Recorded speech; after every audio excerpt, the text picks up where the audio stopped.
Assalamualaikum dan salam hormat. Saya Faris Fuad. Kita ikuti dua fokus utama hari ini. Tun Daim bersekongkol dengan Tun M.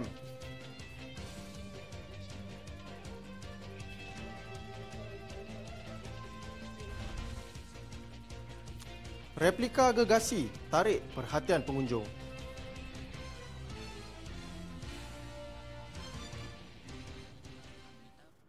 Walaupun dalam cuaca hujan, lebih 60 jentera pergerakan Puteri UMNO menyertai konvoi bermotosikal bagi menjalankan kempen di sekitar Parlimen Pandan. Jentera yang memakai rompi berwarna merah jambu penuh bersemangat menunggang motosikal sambil mengibarkan bendera Barisan Nasional BN. Pada program terbabit, bekalan makanan asas bernilai RM50 diagihkan kepada 15 asnaf termasuk ibu tunggal yang tinggal di kawasan Pandan Indah. Kita turun, kita berjumpa dengan pengundi, kita tanya feedback.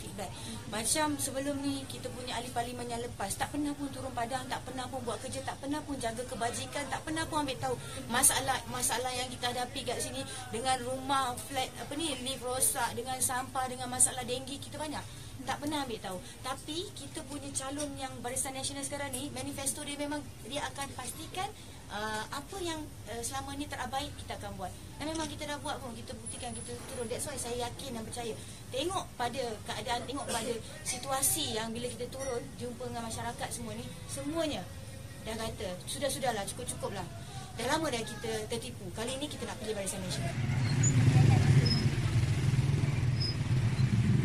Seorang ibu tunggal gembira apabila dikunjungi calon BN Parlimen Pandan, Datuk Leong Kok Wee, dan calon BN Dewan Undangan Negeri Dun Pandan Indah, Datuk Muhammad Hanif Koslan. Saijah Muhammad Sultan, 71 tahun, yang hidup sebatang kara di kawasan setinggan di Pandan Indah bersyukur kerana menerima kunjungan jentera Puteri Pandan dan calon BN berkenaan. Kita rasa seronok kan? Bantuan tak apa tapi dia tak adalah dapat bantuan setiap bulan ke apa, tak ada. Hanya minta pertolongan, itu ajalah. Selalu dengan ibu. Tadi kan ibu cakap, rumah dia dekat. Apa pergi cakap, rumah harus tak ada ni, apa semua kan. Itulah, kadang-kadang tolong orang, apa semua kan. Dia tak cerita kan, makcik tu lah makcik. Maksudnya tak ada kerja, sebelum ni tak ada kerja lah? Tak ada kerja, tak ada apa. Kerja pembantu rumah tu lah, rumah orang kan. Bersih-bersihkan rumah orang. Dia tolong-tolong orang. Kadang orang minta tolong masak kan. Orang kata rosakkan rumah aku, tolong masak. Macam tu dia tolong masak lah. Dapatlah ada orang bagi lah sikit manja lah apa semua. Macam tu. Kadang aku nak pergi ni, kau tolong jaga anak aku ya. Sejak 10 tahun lalu, pembangkang yang menerajui Parlimen Sungai Petani tidak berjaya membawa pembangunan ke kawasan itu. Justru calon BN Parlimen berkenaan, Datuk Syahani Muhammad Yusof, menyuruh rakyat agar memberi peluang kepadanya membuktikan kemampuan sebagai wakil rakyat. Zaman yang berlalu yang dah lama kita di kampung dulu. Pembangunan dalam kawasan Parlimen Sungai Petani sangat perlahan dengan kebanyakan projek mega lebih tertumpu ke Parlimen Merbuk. Calon Barisan Nasional Parlimen Sungai Petani, Datuk Syahani Muhammad Yusof berkata, sejak 10 tahun Parlimen itu ditawan pembangkang, tidak ada projek untuk memajukan kawasan itu, termasuk tiadanya institusi pendidikan tinggi yang dibina. Katanya itu semua berlaku disebabkan kesilapan pengundi memilih calon bukan dari BN, menyebabkan kurangnya peruntukan untuk Parlimen itu. Justru untuk PRU kali ini, Syahani menyeru kepada pengundi Parlimen itu untuk memberi peluang kepadanya membuktikan kemampuan seorang calon wanita membawa pembangunan di situ. Beliau berkata demikian ketika ditemui dalam satu majlis gotong royong bersama penduduk di Taman Merbau, Sungai Petani semalam. Sebenarnya harapan saya berharapkan yang pengundi-pengundi Sungai Petani yang seramai 112,000 orang di Sungai Petani untuk ada sedikit kesedaran dan bagilah harapan kepada peluang kepada wakil rakyat yang mampu bekerja dan membantu dia orang selama 5 tahun akan datang. Saya pohon pengundi Sungai Petani ada kesedaran kerana Sungai Petani ni dah 10 tahun kita ketinggalan kerana kita tidak ada wakil daripada kerajaan. Jadi untuk pengetahuan semualah, kita kerugian 10 tahun tu dari segi banyak benda. Yang pertamanya prasarana. Kita di Sungai Petani memang ketinggalan dari segi pembangunan. Kita tidak ada satu pun universiti, satu pun sekolah berasrama penuh, dan rakyat 10 tahun apabila dalam saat susah dia orang, bencana alam, banjir dan sebagainya, tidak ada wakil rakyat yang datang bantu dia orang. Saya mengharapkan bila saat susah rakyat boleh telefon Syahani, boleh telefon pemimpin UMNO, telefon pemimpin Barisan Nasional, bila ributnya banjir dan sebagainya, Puan Syahani tolong kami semua, kita turun. Tetapi masa mengundi, janganlah kerana janji dia orang dalam 7 hari terus rakyat lupa segala kebaikan kerajaan kepada dia orang. Saya minta satu, supaya dalam masa 7 hari apapun janji dia orang mai bagi kepada Sungai Petani, pengundi kena ingat janji tu adalah janji manis masa pilihan raya. Kemudian dia orang dapat jawatan, dia orang tinggal rakyat Sungai Petani, dia orang duduk di KL, masa tu tak ada siapa tolong rakyat Sungai Petani dah. Harapan saya, bagi peluang kepada saya kepada Barisan Nasional, insya-Allah saya sedia tunggu dan berkhidmat, berbakti kepada orang Sungai Petani pada 9/5 malam. Kalau Barisan Nasional insya-Allah menang, saya sedia tunggu 5 tahun untuk susah senang dengan orang Sungai Petani.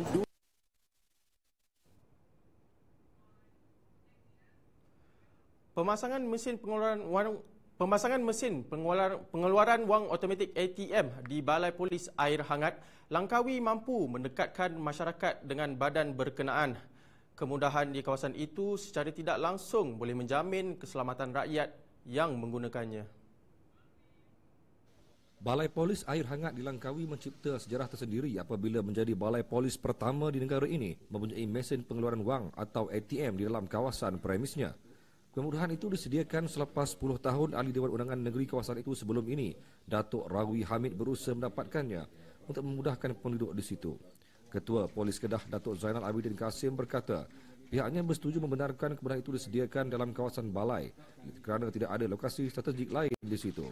Tambahnya, hasrat itu menjadi kenyataan apabila kos pembinaan dan sistemnya yang mendalam belanja lebih RM100,000 ditaja sebahagiannya oleh Rawi dan Ahli Parlimen sebelum ini iaitu Datuk Nawawi Ahmad.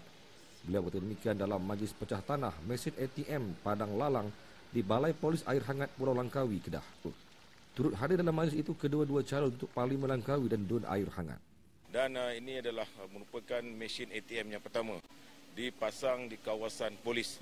Tujuan pemasangan kalau di Langkawi tujuannya untuk kemudahan pelancong-pelancong, tapi bagi polis adalah untuk mengeratkan perhubungan dengan masyarakat dan juga memudahkan masyarakat mengguna mesin ini tanpa rasa takut untuk mengeluarkan wang dan sebagainya. Dan program ini adalah semenjak yang setahu saya adalah program yang pertama dulu kali diadakan satu Malaysia. Belum ada lagi satu mesin ATM yang dalam kawasan polis. Ya, jadi masyarakat Langkawi patut merasa bangga kerana mempunyai para pemimpin yang begitu peka terhadap kemahuan masyarakat setempat. Ya. Dan saya yakin kalau mesin ini dapat digunakan sepenuhnya, masyarakat tempat ini dapat menikmati kemudahan lain lagi lah. Bukan setakat daripada Maybank, mungkin ada lagi bank-bank lain akan mula mengambil inisiatif ini untuk buat pemasangan di kawasan-kawasan yang sukar untuk pergi ke bandar, untuk pergi ke pusat-pusat bank, untuk keluarkan duit dan sebagainya. Tindakan Tun Daim Zainuddin yang membuat pusingan you terhadap kenyataannya berhubung cukai barang dan perkhidmatan GST membuktikan bekas Menteri Kewangan itu bersekongkol dengan Tun Dr. Mahathir Mohamad.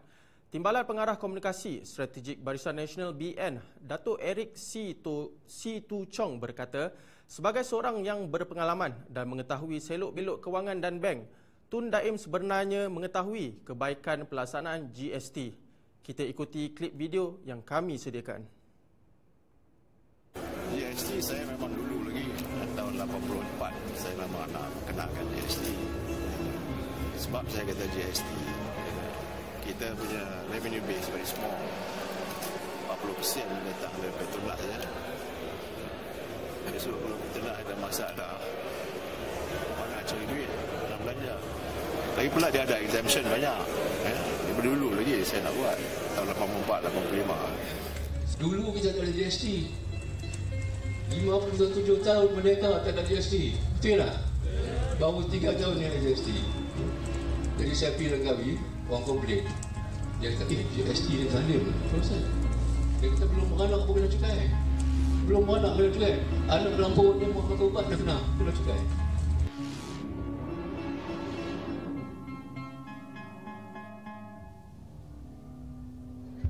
Saya tidak mengatakan saya bantah pada prinsip GST. Dengan ucapan belanjawan saya tegaskan dari sudut sistem pelaksanaannya GST itu lebih telus dan efisien.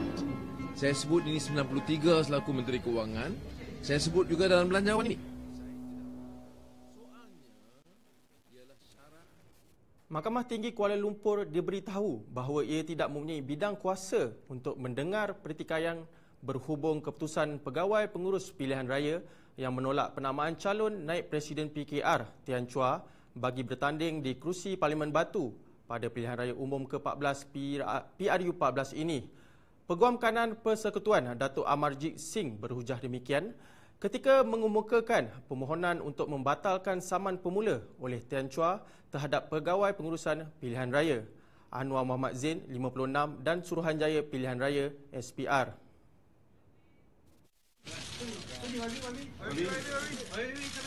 Katanya, tindakan Hakim Mahkamah Tinggi mendengar dan memutuskan permohonan ini adalah bertentangan dengan Artikel 118 Perlembagaan Persekutuan yang mengetepikan Mahkamah Tinggi dalam memutuskan hal berkaitan pilihan raya.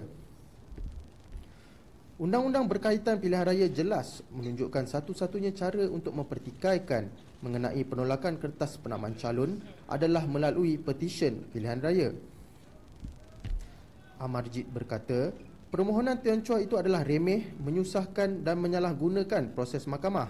Hakim Datuk Nordin Hassan menetapkan pagi Jumaat untuk keputusan. Isnin lalu, Tian Chua atau nama sebenarnya Chua Tian Chang 55 memfailkan saman pemula dengan menamakan SPR dan Pegawai Pengurus Pilihan Raya Anwar Muhammad Zain sebagai responden pertama dan kedua. Dia memohon deklarasi bahawa beliau layak dan berhak sebagai calon kerusi Parlimen Batu pada PRU 14. Kita saksikan apa yang menarik di laman sosial.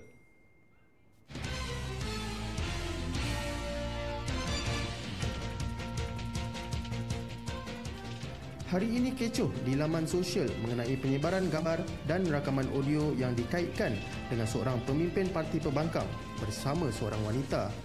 Gambar spanduk bertulis undurlah Barisan Nasional dalam tulisan Jawi turut tular di media sosial. Difahamkan, gambar berkenaan mula dimuat naik pada 2013.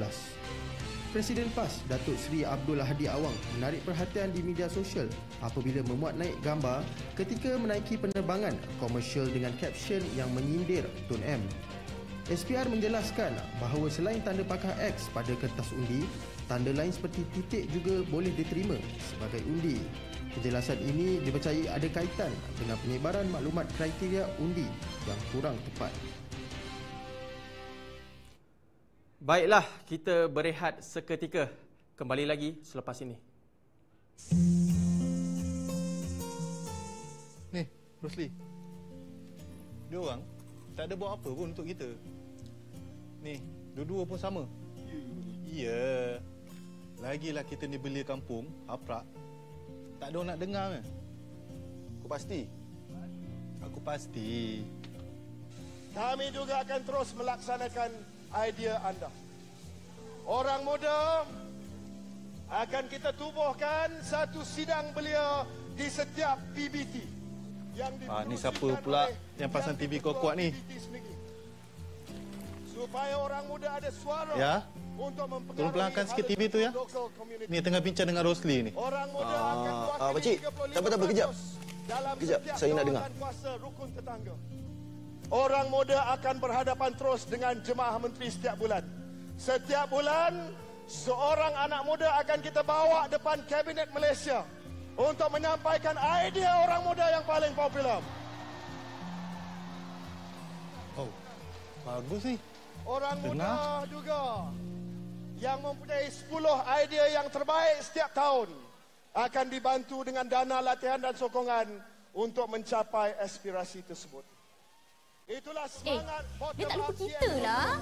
Dia bagi kita insentif dengan program tau. Idea anda yang akan membawa Malaysia ke tahun 2050. Jaminan orang muda malam ini. Ya, ni kerajaan macam ni yang kita nak ni. Barulah belia kita prefer.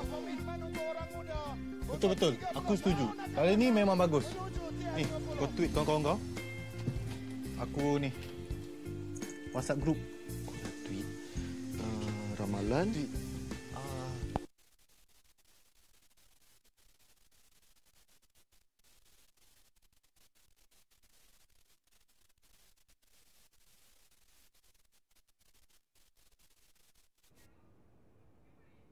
Bersua kembali, beliau hanyalah muka baru dan diletak pula untuk berdepan legasi Datuk Seri Anwar Ibrahim. Nurul Izzah di kerusi tradisi keluarga itu iaitu di Permatang Pauh. Pastinya ia adalah satu cabaran getir buat Datuk Muhammad Zaidi Muhammad Said. Namun beliau ada resepi untuk menghadapi situasi ini. Saksikan temu bual bersama beliau dalam segmen Jengah Kawasan.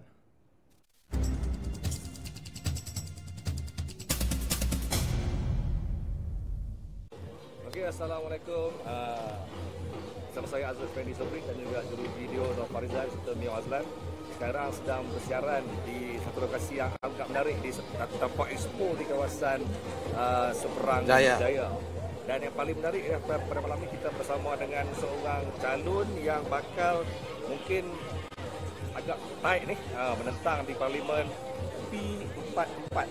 Ya, Parlimen Permatang Pauh, iaitu Datuk Muhammad Zaidi Muhammad Said yang diperhadapkan akan ditentang oleh dua calon iaitu Nurul Izzah dan juga Afnan Hamimi Taib Azamuddin dari PAS.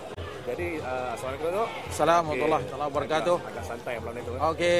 Boleh dengar ada muzik dengan orang duk bertarung sana santai. Itu dia. Okay. Jadi mungkin dapat mengulas tentang pertembungan tiga penjuru yang dihantarkan antara musim panas yang memang menjadi tumpuan seluruh negara apabila ialah dengan tradisi Anwar Ibrahim dan sebagainya. Jadi mungkin Datuk boleh komen tentang senario ini.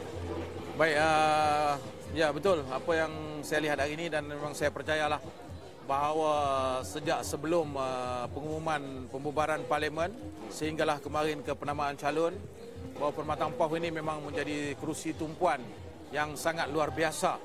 Malahan tumpuan kepada Permatang Pauh ini bukan saya dalam negara sampai keluar negara.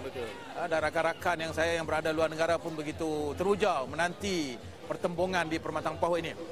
Kerana saya percaya tumpuan kepada Permatang Pauh ini disebabkan oleh faktor Datuk Seri Anwar Ibrahim. Kalau dilihat kepada saya ataupun kepada Afnan, mungkin kita bukan sembarangan orang, bukan orang yang istimewa, tetapi apabila adanya Nurul Izzah dan adanya Permatang Pauh, maka Permatang Pauh itu menjadi tumpuan yang sangat luar biasa.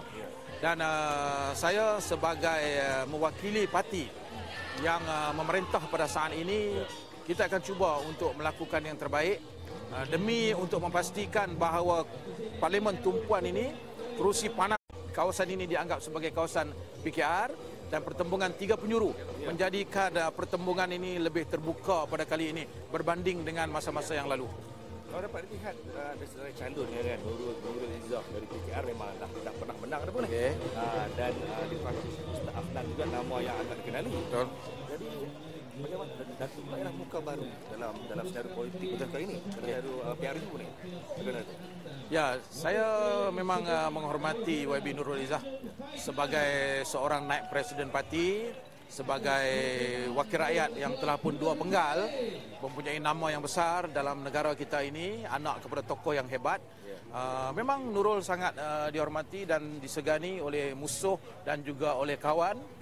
Dan Ustaz Afnan juga pernah bertanding dulu di Kepala Batas menentang Datuk Seri Rizal Marikan, anak seorang bekas Imam Masjid Negara. Kedua-duanya adalah orang-orang hebat. Sedangkan saya hanyalah seorang pemimpin kecil di Permatang Pauh ini. Tetapi bersandarkan kepada rekod kerja, prestasi dan khidmat yang telah saya tunjukkan di Permatang Pauh ini, saya yakin bahawa dari segi itu Nurul maupun Afnan tidak mampu untuk menandingi saya. Dan mereka adalah kedua-dua orang baru yang masuk ke halaman saya Permatang Pauh ini, dan saya adalah orang yang telah berkhidmat selama 5 tahun di Permatang Pauh ini tanpa jemu, tanpa memilih apa bangsa, kaum, agama dan sebagainya, tanpa membezakan ideologi politik. Saya telah berkhidmat kepada semua warga Permatang Pauh dalam tempoh 5 tahun ini. Jadi ada kelebihan mereka sebagai nama-nama besar dan ada kelebihan saya sebagai pemimpin anak tempatan yang telah pun mencurah bakti kepada Permatang Pau ini. Berdasarkan PRU yang sebelum ni, Datuk Seri Wan Azizah menang sebanyak 8,841 majoritinya. Ya. Pada PRU 14, Datuk menjangkakan adakah sekadar mampu mengurangkan majoriti atau mampu merampas kursi? Saya sangat optimislah yang dalam PRU ke-14 ini BN boleh melakukan kejutan. Ini bersandarkan kepada pertandingan 3 penjuru. PKR belum pernah menempuh lagi persaingan 3 penjuru ini di Permatang Pau. Kalau ada pun lawan dengan parti bebas yang tidak memberi kesan kepada mereka. Tetapi kali ini apabila berhadapan dengan PAS yang juga pernah mewakili rakyat Permatang Pau pada zaman dulu, pada zaman kegemilangan Allahyarham Tuan Guru Haji Zabidi dulu, pada ketika sebelum zaman Datuk Seri Anwar Ibrahim. Jadi penyokong-penyokong tegar PAS itu masih berakar umbi di Permatang Pau.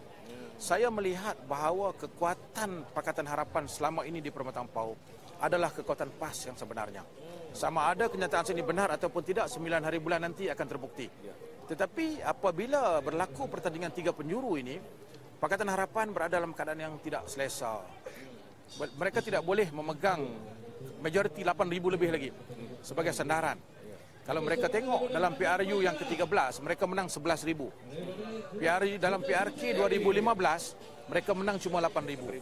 Sedangkan pada ketika itu, pada bulan Mei, April itu 1 April GST baru dilaksanakan. Pada ketika itu sepatutnya PKR menang dengan majoriti jauh lebih besar. Berdasarkan kepada propaganda yang dibuat, isu dan sebagainya.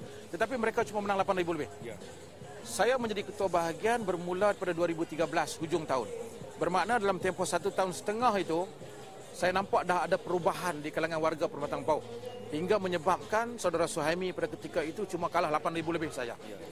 Selepas daripada itu hingga saat ini, saya dah pun menyempurnakan saya punya blueprint 5 tahun Permatang Pau ini. Bermula 2013 sampai 2018 ini sempurna sudah. Jadi apabila siapnya blueprint saya ini, saya dah rancang semua perkara dan saya dah laksana semua perkara. Dan saya yakin bahawa majoriti 8,000 itu bukanlah majoriti yang terlalu besar untuk saya tidakkan dalam PRU ke-14 ini.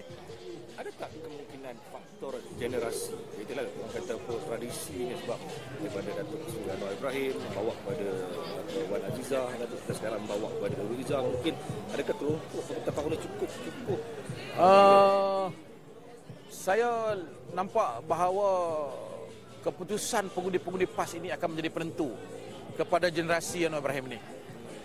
Kalau PAS berjaya untuk menarik sokongan antara 10,000 hingga ke 12,000, PKR akan kalah dengan teruk. Sebab sejarah Barisan Nasional, kita mempunyai pengundi-pengundi tegar. Dalam sejarah pilihan raya lepas, antara 21,000 hingga ke 28,000 yang pernah kita dapat. 21,000 lebih, pada ketiga hanya 75% yang keluar mengundi. Dan kita pernah dapat sampai 28,000, pada ketiga 88% keluar mengundi. Maknanya kalau kita ambil average pun kita ada dalam 25,000 pengundi tegar kita. Okay? 25,000 pengundi tegar. Kalaulah pada ketika itu, memang bukan kalau, pada ketika itu UMNO tidak kuat di Permatang Pau ini. Ini saya akui bahawa UMNO tidak kuat pada ketika itu. Berbanding dengan saat ini yang kita nampak UMNO boleh diterima oleh rakyat dalam Permatang Pau dengan khidmat yang telah kita buat, kita yakin akan berlaku pertambahan. Kalau berlaku pertambahan daripada 25,000 itu, kalau ada pertambahan sebanyak 5,000 lagi pun, dah cukup untuk kita mengalahkan Pakatan Harapan dalam PRU ke-14. Karena kita cuma ada 81,000 pengundi. Kalau PAS berjaya untuk menarik lebih kurang 8,000 pengundi, maknanya ada peluang untuk BN menang. Kalau melihat pada DUN yang ada di kawasan Parlimen, ada 3 DUN, Seberang Jaya, Permatang Pasir dan juga Penanti. Ketiga-tiganya dimiliki oleh pembangkang sekarang. Datuk ada sebarang kaedah, strategi untuk menangani ketiga-tiga DUN ini? Kita telah menganalisis ketiga-tiga DUN ini dan bagaimana cara yang terbaik untuk kita menang. Peluang kita yang paling cerah adalah di Seberang Jaya. Kerana Seberang Jaya ini pada penggal sebelum ini kita pernah menang di DUN ini, dan tahun penggal lepas kita kalah dengan 2,000 lebih majoriti. Dengan adanya PAS dan begitu ramai penyokong PAS di Seberang Jaya ini, bukan satu benda yang sukar. Kalau BN masih mengekalkan pengundi-pengundi tegar lama pun sudah mencukupi, ditambah dengan gerak kerja yang kita buat selama 5 tahun ini, saya percaya Seberang Jaya bukan lagi kawasan yang selamat untuk PAS, untuk Pakatan Harapan. Seberang Jaya Kalau di Penanti, YB Norella untuk penggal yang kedua, rakyat tahu semua, bukan kata di Permatang Pauh ini, bukan kata dalam Pulau Pinang, seluruh negara tahu bahawa YB Norella ini pernah menangis dalam Dewan kerana Yang Amat Ketua Menteri memotong peruntukan beliau, tidak mempertimbangkan pemenang-pemenang beliau. Jadi bagaimana beliau ingin melaksanakan? Dan semua orang tahu, bukan rahsia, bahawa Yang Amat Ketua Menteri tidak menyukai beliau. Dan Yang Amat Ketua Menteri juga tidak mahu beliau bertanding lagi di Penanti. Tetapi oleh kerana Datin Seri Wan Azizah mahu YB Norella bertanding di Penanti, maka beliau dikekalkan. Jadi adakah sekiranya beliau menang, Yang Amat Ketua Menteri akan menyalurkan peruntukan kepada beliau? Jadi saya tidak nampak bahawa satu keputusan yang bijak kalau kita masih memberi peluang kepada yang berhormat yang tidak mendapat restu daripada pucuk pimpinan negeri dalam Pakatan Harapan. Yang pertama. Yang keduanya, apabila PAS bertanding, YB Norella pasti berada dalam keadaan yang lebih sukar. Kerana penyokong-penyokong PAS juga ramai di Penanti. Dan yang ketiganya, kita meletakkan Saudara Suhaimi, calon PRK dulu, seorang calon muda yang sangat berwibawa, yang mempunyai akhlak yang baik, seorang tokoh yang hebat.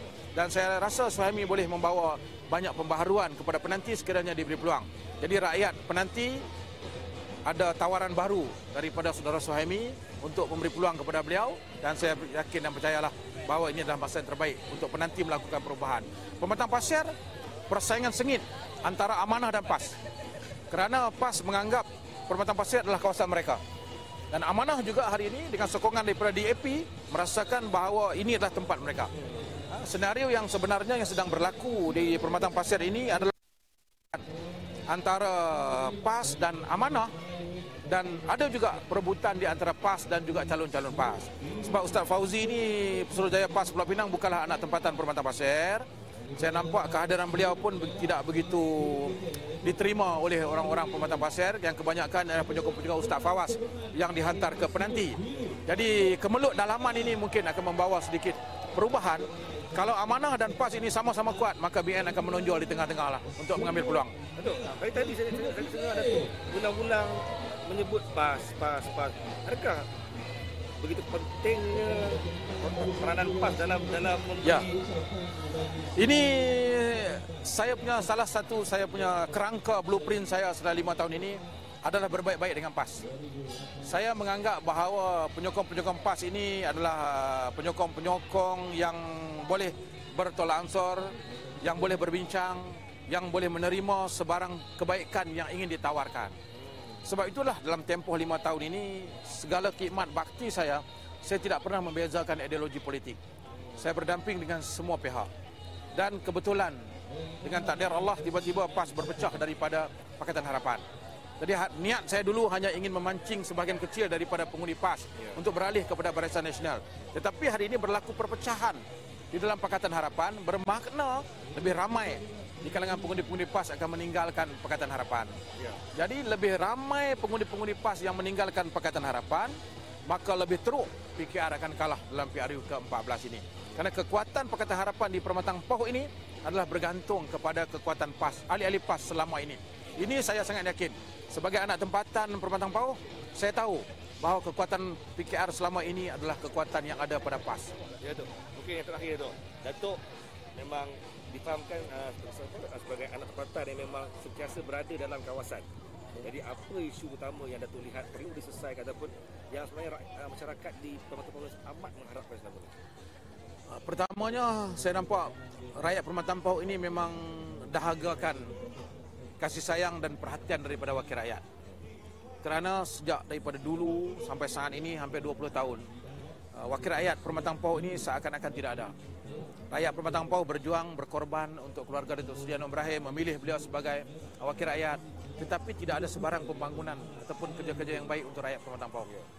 Kata Permatang Pauh dalam keadaan ketinggalan seperti biasa, jalan tidak berturap, lampu dan sebagainya. Wakil rakyat tidak pernah peduli.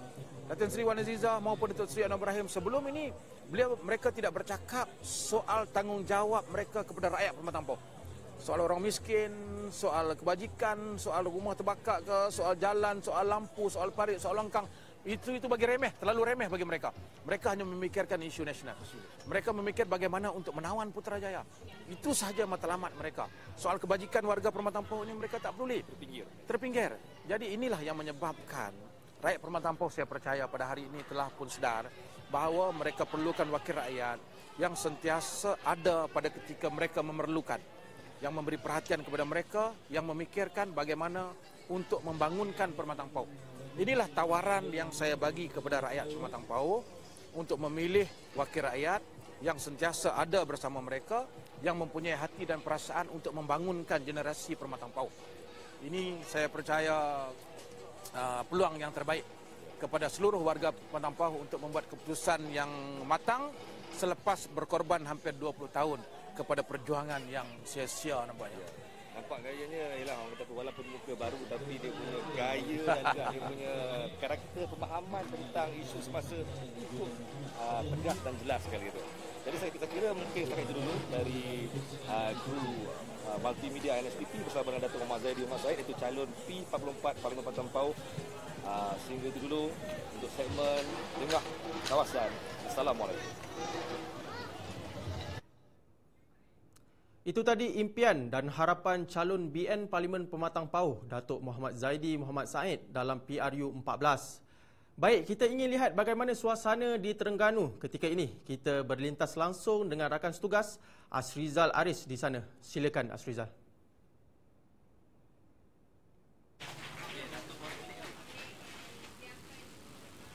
Terima kasih rakan setugas di studio. Assalamualaikum dan salam sejahtera. Bersama saya juru kamera Amir Hafiz dan juga Amir Abdullah yang kini berada di markas baru MIC di tengah-tengah bandar Kuala Terengganu bagi mengikuti perasmian pembukaan markas MIC yang baru yang dirasmikan oleh calon Barisan Nasional P36 Kuala Terengganu iaitu Datuk Wan Nawawi Wan Ismail yang menggantikan Muhammad Zubir Embung calon penggal yang lalu.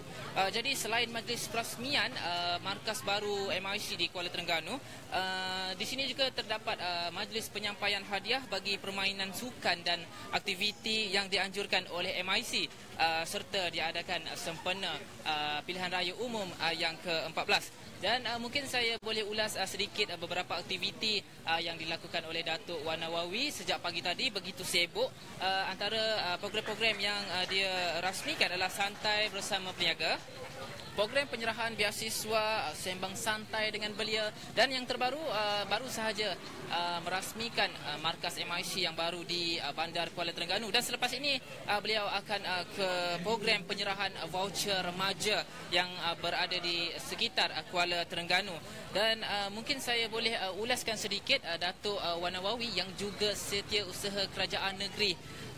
Dalam manifestonya, beliau mahu warga Bandaraya Kuala Terengganu menikmati pelbagai manfaat pembangunan dan juga projek berskala kecil daripada peruntukan yang disalurkan kerajaan kepada ahli parlimen Barisan Nasional setiap tahun. Jadi sebelum ni seperti yang kita sedia maklum bahawa calon iaitu penyandang Kuala Terengganu daripada PAS tidak berapa membuat pembaharuan atau pembangunan di Kuala Terengganu. Jadi Datuk Wan Nawawi dalam manifestonya akan merancangkan pembangunan di Kuala Terengganu. Dan mungkin kita boleh lihat beberapa sekitar majlis di markas MIC yang baru di tengah bandar Kuala Terengganu di sini.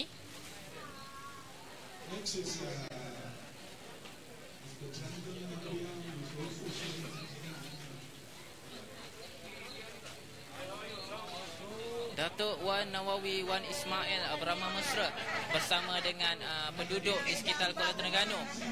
Datuk Wan Nawawi terkenal dengan sikap ramahnya, terutamanya bersama dengan anak-anak kecil.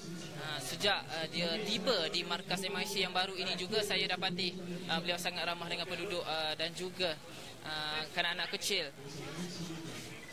Dan untuk pengetahuan anda juga turut hadir bagi majlis ini adalah ahli Dewan Undangan Ladang iaitu Datuk Mat Sabri dan juga ahli Dewan Undangan Negeri Bandar iaitu Toh Sen Cheng.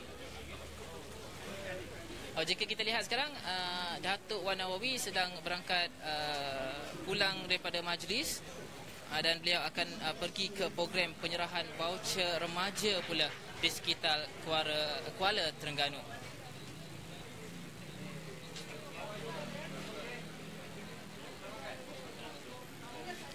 Baiklah, saya kira setakat ini saja perkongsian kita di Kuala Terengganu. Kita kembali semula ke studio bersama dengan rakan setugas. Assalamualaikum dan salam sejahtera. Terima kasih Hasrizal Aris di Terengganu. Jangan kita berehat sekali lagi, jangan ke mana-mana.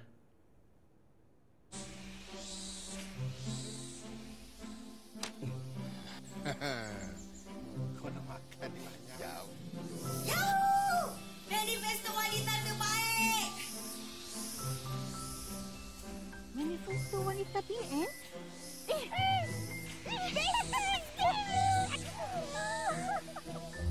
Apa hal pula perempuan ke atas tu buang tebiat ke maknya?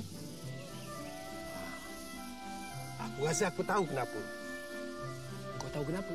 Yang diorang tu terjerit-jerit terus lompat macam nak masuk Olimpik tu. Ni manifesto dan aku janji BN akan membantu para wanita di seluruh negara. Macam mana pula tu? Cuba kau cerita sikit. Apabila BN diberi mandat sekali lagi, mereka janji kerajaan akan memanfaatkan para wanita dengan beberapa program yang menarik. Oi, program menarik? Menarik macam mana pula? Membahagia dan menjayakan wanita negara. Kerajaan Barisan Nasional akan terus menyediakan dan menyempurnakan ekosistem mesra wanita dan keluarga dalam menentukan wanita Malaysia sebagai insan, ibu, isteri, anak maupun pemimpin yang bahagia dan berjaya. Wanita akan diberikan keutamaan kerana para wanita adalah aset terpenting negara.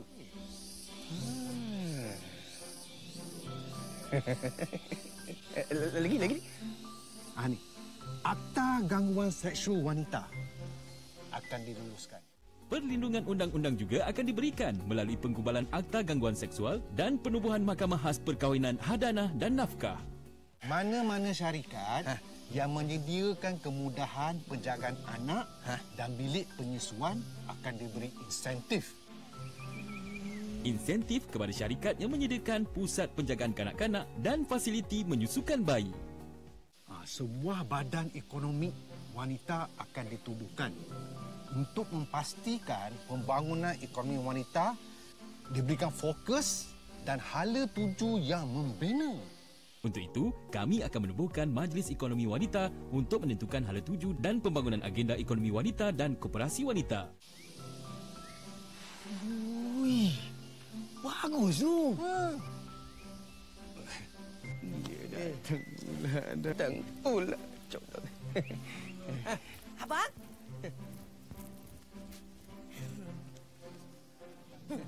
Duduklah, tak apa.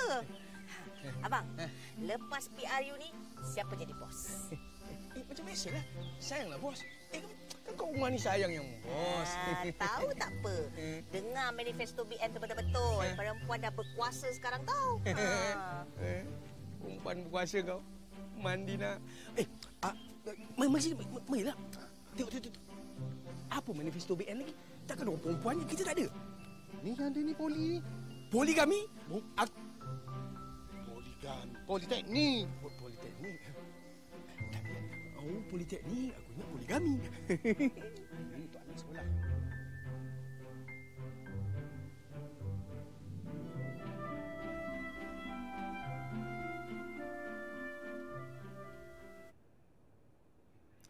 Bertemu kembali.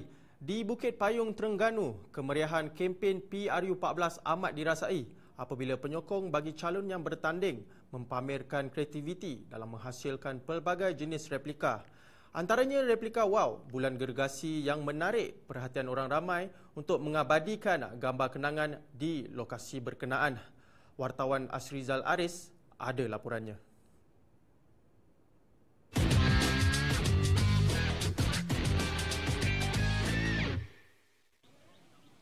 Menjelang pilihan raya umum, perkara yang biasa kita dengar adalah perang bendera.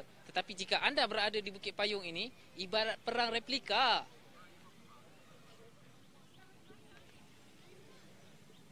Kira-kira 10 replika menarik yang dihasilkan oleh penyokong PAS di Bukit Payung, Terengganu menjadi tumpuan orang ramai sehingga ada yang sanggup datang dari jauh untuk melihat dan bergambar dengan replika berkenaan. Antara yang paling mencuri tumpuan adalah wau bulan gergasi setinggi kira-kira 60 meter yang menelan kos RM5,000 dan disiapkan dalam tempoh 2 minggu yang didirikan dengan bantuan kren. Pengunjung yang datang melawat tidak dikenakan bayaran namun dialu-alukan untuk memberi sumbangan ikhlas melalui tabung yang disediakan. Mana menarik dengan kapal terbang Sebelum ni ya 5 tahun lepas pun dah ada sini tau. Mungkin rasa tahun lepas penuh pun gini, kau rasa besar je. Seronok lah tengok-tengok ni benda tu tau. Anak-anak seronok lah. Mari tengok ni lah, lebih ke ahli kota dengan ni, wah bulan ni. Dapat tahu dari mana tu datang sini? Dapat tahu melalui WhatsApp WhatsApp? WhatsApp banyak orang tu kata tengok lebih dekat lagi lah. Tengok lebih dekat. Jadi terkejut juga. Tengok besar wow dengan helikopter yang ni antik juga dia buat nama gambar buat kenangan tu 5 tahun sekali. Sebelum ni tak pernah lagi. Selalunya tak besar macam ni. Yang ni besar Ni besar lagi ya. Lepas ni nak bergambar ni. Nak bergambar lah. Pembinaannya kita dah buat dalam tempoh dekat sebulan dah daripada tarikh hari ni. Pada tarikh hari ni kita dah buat untuk wow ni kita dah menyiapkannya dalam masa 2 minggu. Dalam masa 2 minggu dan helikopter pun sama juga dalam masa 2 minggu kita menyiapkan. Kos untuk helikopter dalam lebih kurang RM1,000. Manakala wow pula dalam lebih kurang RM5,000 lah. RM5,000. Kena naikkan menggunakan jentera kering apa semua sekali apa semua lah. Jadi banyak jugalah untuk kain, untuk manakala untuk tenaga kerja di antara penyokong-penyokong lah. Semua sekali. Persatuan kita tak ada. Semua maknanya penyokong-penyokong PAS lah. Jadi pemuda-pemuda lebih kurang dalam 20 hingga 15 orang gitulah. Ramai orang kita puas hatilah kita buat benda ni nak suruh orang datang. Bahawasanya kita tengok bahawasanya benda ni okey. Ada sambutan. Sambutan daripada orang ramai bahawa kita buat ni bahawa menunjukkan kita parti PAS ni ada sambutan. Tu.